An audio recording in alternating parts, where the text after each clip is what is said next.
Alright, summer movies. What was the best and what was the worst? You know, honestly, folks, it's getting kind of pointless to do these sort of lists. Time was, summer movies actually meant something. It was when the studios brought out their big blockbuster guns because the kids were off from school and they'd sell more tickets. But now, the definition of summer seems to keep getting extended further and further back into spring, partly to fit more movies into the schedule and partly because in a globalized film industry, when I want to watch a big movie matters increasingly less than when China wants to watch a big movie. Now, what that means in this case is that I had to stretch the definition of summer from my list all the way back into fucking May to properly reflect the sweep of what Hollywood considers summer to mean now, and even then, it feels a little incomplete, both as a blockbuster diagnosis and a test of overall quality. 2016's best summer-type movie, Captain America: Civil War, came out in April. My favorite movie so far this year, Everybody Wants Some, was all the way back in March, and so was the worst fucking movie of the year, Batman v Superman: Dawn of Justice. So why do a summer list episode at all? Well, because it's Labor Day and nothing else came out in theaters worth watching that anyone cares about. So let's get started, beginning at the top of the bottom.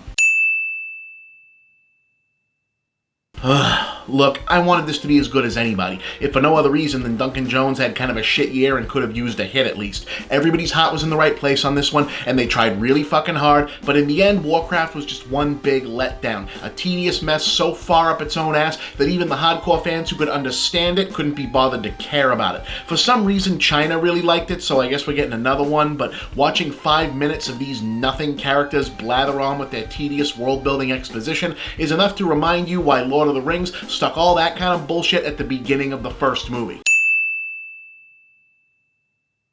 This was better than the first one, but it still sucked. You know you're in trouble when it's 2016 and Sacha Baron Cohen is one of the better things in your movie. The X-Men movies are the most overrated thing from the 90s that won't just go away outside of, I don't know, Dick Morris. But Deadpool made a shit ton of money for Fox, so this franchise isn't going back to Marvel where it belongs anytime soon. So instead, here's Bryan Singer trying to deliver the kind of colorful, big-action X-Men movie fans have been asking for all along, and failing spectacularly now that Patrick Stewart and Ian McKellen are no longer on hand to carry everyone else through the movie. And they're still talking about making more of these. Now look, I'm the guy who will still say that the first Independence Day was a good, possibly even great movie, but this sequel was a disaster, a top-to-bottom failure where a complete lack of interest and passion from everyone involved is palpable from frame one. It is offensively terrible. Speaking of disaster movies, the DC Extended Universe is now 3 super expensive films deep, and all 3 of them are legendarily awful train wrecks. Even if you can get past the criminal waste of good actors and Jai Courtney, or the baffling vandalism of multiple beloved DC Comics icons, and also Slipknot, you'd still have an already god-awful storyline somehow made worse by seemingly having been edited with a slap chop. How much longer can Warner Brothers keep this up before someone just admits that it isn't working? Alright, enough of that, now on to the good stuff. Well, this was a lovely fucking surprise. The Gonzo Bizarre original Pete's Dragon is a childhood favorite of mine, but I was enchanted by this retooling that mashes up E.T., the Iron Giant, and Where the Wild Things Are into a soulful, smart meditation on growing up without growing out of the magic of youth. You know, between this, the BFG, and Kubo, 2016 was the year of truly wonderful, lyrical, soulful family films that basically nobody went to see. Guess they should have stuck a fucking Minion in there somewhere.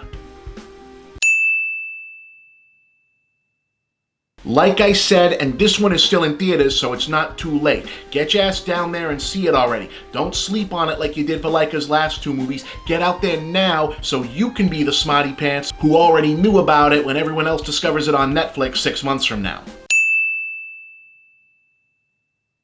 Look, I'm as surprised as you are. I got nothing but contempt for the J.J. Abrams reboot universe of Star Trek movies. The first one is mediocre, and Star Trek Into Darkness is just awful, awful garbage. But Star Trek Beyond kicked ass. Yeah, fine, it's not as good as the good classic-era Star Trek movies, but it's a hell of a lot better than most of them, which means it's easily the best Star Trek since The Voyage Home. It's a big, showy action movie where the set pieces matter and the characters are worth spending time with. This summer, clearing that seemingly low bar actually counts for a lot.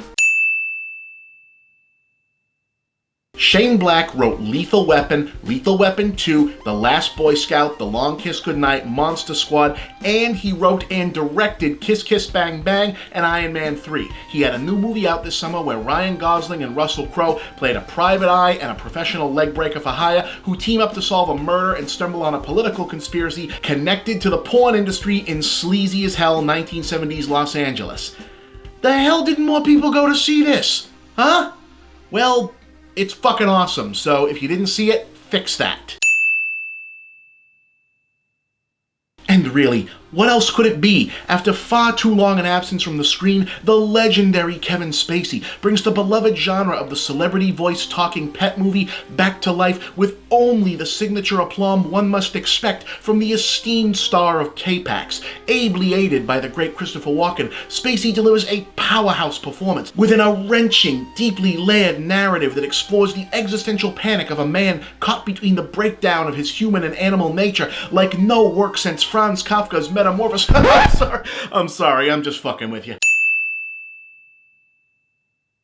You're gonna have to trust me on this one, people, because not knowing is half the fun. Suffice it to say, The Neon Demon is about a beautiful young girl trying to break into the cutthroat world of Los Angeles modeling, whose immediate popularity attracts attention, jealousy, and some other stuff from her rivals in the game. And you wouldn't believe what's really going on if I told you. Just watch it. Thank me later. Anyway, yeah, that's the 5 good ones and the 5 shitty ones. Agree, disagree, let us know. Please remember to like, share, subscribe, and go check out the text version of this review on Geek.com. See you next week.